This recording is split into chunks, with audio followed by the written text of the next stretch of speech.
Hello friends, जैसे कि देखो मानसून स्टार्ट हो चुका है और भयानक बारिश हो रही है हर जगह पे। तो ऐसे में क्या है कि हर किसी को, ऐसा नहीं कि सिर्फ नए ड्राइवर्स को, जो एक्सपीरियंस ड्राइवर्स हैं उनको भी बारिश में चलाने में काफ़ी प्रॉब्लम हो सकती है। तो आज अपन वही सब देखने वाले हैं कि क्या क्या प्रॉब्लम हो सकती है और उसका सॉल्यूशन क्या है। देखो, जो सबसे पहला प्रॉब्लम है वो तो ये है कि आपका जो ये साइड वाला जो विंडो है इसमें पानी जम जाता है और साथ में जो बाहर का ORVM है वो भी उस कारण से दिख नहीं पाता है। ये देखो, इसकी बात करूँ मैं, बाहर तेज़ बारिश हो रही है पर उसके कारण साइड में जो ORVM है वो नहीं दिख पाता, क्योंकि इस पर भी पानी आते जा रहा है। इस चक्कर में ORVM भी क्लियर नहीं दिख पाता है। उसके लिए ना एक फिल्म आती है जो आपके यहाँ भी अप्लाई होती है और ORVM पे अप्लाई भी होती है। तो उससे क्या होगा कि जो भी पानी की बूंदें हैं ना वो उस पर रुकेंगी नहीं, वो ऐसी बहती जाएंगी नीचे तरफ, तो विजिबिलिटी बराबर बनी रहेगी। और उसके अलावा एक सजेशन है मेरा कि जैसे अगर आप किसी फ्लाईओवर के नीचे जाओ जहाँ नहीं पानी की बूंदें थोड़ा कम आ रही हैं, थोड़े कम समय के लिए भी जाओ, तो आप क्या कर सकते हो, विंडो को थोड़ा रोल डाउन करो और फिर अप कर लो। तो उससे क्या होगा, देखो यहाँ पर जैसे कि साफ़ हो गया उतनी जगह पे पानी और अभी ORVM आपको क्लियर दिखेगा। ये भी कर सकते हो। तो नहीं तो फिर अगर बहुत ही प्रॉब्लम हो रही है तो वो ये फिल्म लगा सकते हो, जिसका लिंक मैं आपको दे दूँगा डिस्क्रिप्शन में नीचे। तो उससे काफ़ी हद तक ये प्रॉब्लम सॉल्व हो जाएगा। और ऐसे सीजन में पीछे की जो विजिबिलिटी है ना वो रिड्यूस हो जाती है, क्योंकि पीछे फॉग जमा हो जाता है अच्छा खासा। और ये भी हो सकता है कि बीच में कोई पैसेंजर बैठा हो तो उसके हेड के कारण भी आपको IRVM से उतना दिख नहीं पाता है। तो उस केस में क्या कर सकते हो, अगर आपके पास हुंडई कार है तो इसमें बहुत अच्छा फीचर आता है, वो है DRVM का। DRVM बोले तो ड्राइवर रियर व्यू मॉनिटर। तो पहली चीज़ तो आप डिफॉगर यूज़ कर सकते हो। पीछे जो छोटी छोटी लाइन बनी है वो डिफॉगर का काम करती है, वो आप यूज़ करो। पर उसके बाद भी अगर विजिबिलिटी सही नहीं मिल पा रही है, क्योंकि नहीं हैवी रेन हो रही है, डिफॉगर तो सिर्फ पानी हटाएगा, पर अगर आपके में रियर वाइपर है ही नहीं, आपने टॉप मॉडल खरीदा नहीं क्योंकि, तो उस केस में आप ये चीज़ कर सकते हो। देखो आप उस केस में ये यूज़ कर सकते हो। ये आ रहा है आपके में DRVM, इस पर क्लिक करोगे तो आपको आपका जो कैमरा है वही आपका IRVM का काम करेगा और ये आपको पूरे टाइम दिखाता रहेगा रोड। अब चाहे बारिश हो रही हो, फॉग जमा हो, बीच में कोई बैठा हो, आपको कुछ सोचना ही नहीं है। तो पीछे की विजिबिलिटी के लिए आप ये चीज़ कर सकते हो। आपको बिल्कुल भी टेंशन नहीं है कि पीछे फॉग जम रहा है या आपके पास रियर वाइपर नहीं है क्योंकि आपने टॉप मॉडल नहीं ख़रीदा है। तो ये चीज़ आप ज़रूर यूज़ करो। और ये इसीलिए ये फीचर दिया हुआ है कार में कि आपका जो रियर कैमरा है वही आपका IRVM का काम करेगा। जो काम ये मिरर करता है वही काम अब ये कर रहा है। तो ये काफ़ी यूज़फुल है और बारिश में तो खासकर यूज़फुल है। तो ये आप ज़रूर यूज़ करो। और ऐसी ही बारिश में एक और चीज़ है कि आपके जो ये वाइपर्स हैं इनको प्रॉपरली यूज़ करो आप। क्योंकि देखो अभी जैसे तेज़ बारिश है, पर ये नहीं कि मैं एकदम हाई पे सेट कर दूँगा। देखो इसकी ज़रूरत नहीं है अभी ये लो पे भी काम करेगा। मतलब जितने में आपको विजिबिलिटी अच्छी मिल रही है आप उतनी स्पीड सेट करो। ये नहीं कि आपने ज़्यादा ही कम कर दी कि भाई वाइपर की लाइफ अच्छी चलती रहे, या फिर ज़्यादा ही तेज़ कर दी कि बिल्कुल भी जमने नहीं देना है।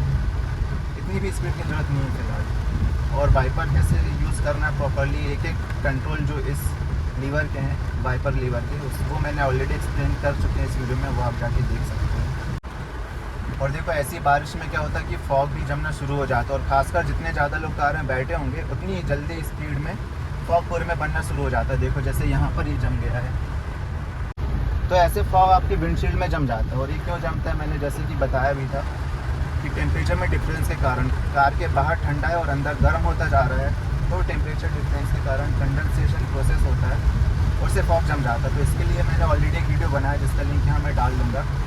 तो जब भी ऐसी बारिश में फॉग जम रहा है तो आपको डिफॉगर प्रॉपरली यूज़ करना है। और देखो कैसे, सिर्फ आपको ये बटन प्रेस करना है अगर आपकी कार में क्लाइमेट कंट्रोल है तो। देखो सिर्फ ये बटन प्रेस करना है और आपको कुछ भी नहीं करना है कि नहीं ऐसे वैसे कुछ भी खेलने की ज़रूरत नहीं है, और खुद ही फॉग देखो कम होता जाएगा। देखो सारा फॉग हट चुका है। तो ये आप ज़रूर यूज़ करो। देखो ऐसा पानी जब भी भरा हो ना आपके सामने, तो आप दूसरी कार को पहले आगे जाने दो आपसे, क्योंकि अगर आप किसी नए रास्ते पे जा रहे हो तो आपको मालूम नहीं कि वहाँ कितना पानी भरा है, आपकी कार निकलेगी या नहीं निकलेगी। तो रिस्क लेने से अच्छा है अगली कार को जाने दो, और अगर वो निकल जाती तो आप भी निकल ही जाओगे ईजिली। देखो अगर ये निकल गया तो फिर हम भी निकल ही जाएंगे। फिर देखो वो निकल गया तो अभी अपन भी निकाल सकते हैं। अगर पीछे कोई गाड़ी नहीं है तो कोई टू व्हीलर वाला होगा, उसको निकल जाने दो। तो उससे क्या आपको आइडिया हो जाएगा और पानी ज़्यादा इंजन तक पहुँचेगा नहीं। ये सेफ्टी के लिए बहुत ही इंपॉर्टेंट है, क्योंकि अगर आप किसी न्यू जगह पे जा रहे हो तो आपको मालूम नहीं कि वो रोड कैसा है, गड्ढे किधर हैं, पानी कितना भरा है, तो कुछ भी मालूम नहीं होता है। तो उसके लिए फिर ये ट्रिक ज़रूर आप यूज़ करो। और देखो ऐसी तेज बारिश में क्या होता है कि रोड में पूरे में पानी आ जाता है, तो जो ग्रिप है ना वो थोड़ा रिड्यूस हो जाती है टायर्स की। तो इसीलिए इम्पॉर्टेंट ये है कि अगर आप जितनी ज़्यादा स्पीड पे चल रहे हो तो आप अगली कार से उतना ही ज़्यादा डिस्टेंस मेंटेन करके रखो। जैसे कि देखो अभी वो कार आगे है ना, तो मुझे इतना डिस्टेंस मेंटेन करना है कि अगर वो सडनली रुके तो मैं ब्रेक लगा पाऊँ और कार वहाँ तक जाके रुक जाए। और जैसे जैसे उसके जितने नज़दीक जाओगे स्पीड उतनी कम कर लो और थोड़ा डिस्टेंस मेंटेन करके रखो प्रॉपर, क्योंकि आगे ज़रूरी नहीं है ना कि उसी स्पीड में जाता जाएगा। बारिश है, गड्ढा हो सकता है, आगे कोई और रोक सकता है। तो इतना डिस्टेंस मेंटेन करना कि आप प्रॉपरली ब्रेक लगा सको बिना उसको हिट किए। जैसे देखो अभी इसको टर्न लेना तो भी मैं इतना डिस्टेंस मेंटेन करके रखूँगा। आप उसे चिपका के भी चल सकते हो पर वो सेफ़ नहीं है। थोड़ा डिस्टेंस मेंटेन करना ज़रूरी है, और सिर्फ बारिश में ही नहीं, क्या करें तो आपको प्रॉपर डिस्टेंस मेंटेन करके चलना। जितने भी टू व्हीलर वाले, ऑटो वाले, उनका तो बिल्कुल भी भरोसा मत करना कि भाई ये एकदम सीधा जाएंगे। इनका जहाँ मन होता है वहाँ रुक जाते हैं, जहाँ ब्रेक लगा देते हैं। और क्योंकि जो ब्रेकिंग डिस्टेंस है वो भी काफ़ी बढ़ जाता है बारिश में due to reduce grip of the tyre.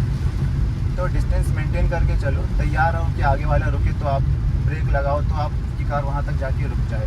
ये बहुत ज़रूरी है। और देखो जो DRVM का यूज़ मैंने बोला तो ये फीचर बहुत ही अच्छा है, पर इसको अच्छे से चलने के लिए आपका कैमरा भी क्लीन होना ज़रूरी है। क्योंकि जब आप कार चलाते हो तो नहीं कीचड़ उछलता है आपकी ही कार में पीछे, और कैमरा पे भी कीचड़ आ जाता है। देखो जैसे अभी ये बिंदु दिख रहे हैं, जूम करो, अभी ये बिंदु दिख रहे हैं, ये वाले, ये रोड पे नहीं है, ये मेरे कैमरा पे है।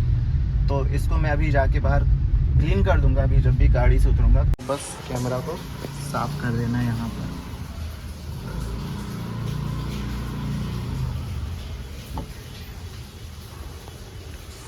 तो ये आपको क्लीन रखना है जब भी आप कार में बैठ रहे हो और ऐसी बारिश हो रही है और आपको पता है कि आपको इसका यूज़ लग सकता है, तो आप इसको बाहर से जाके उंगली से ही क्लीन कर दो और ये काम कर देगा।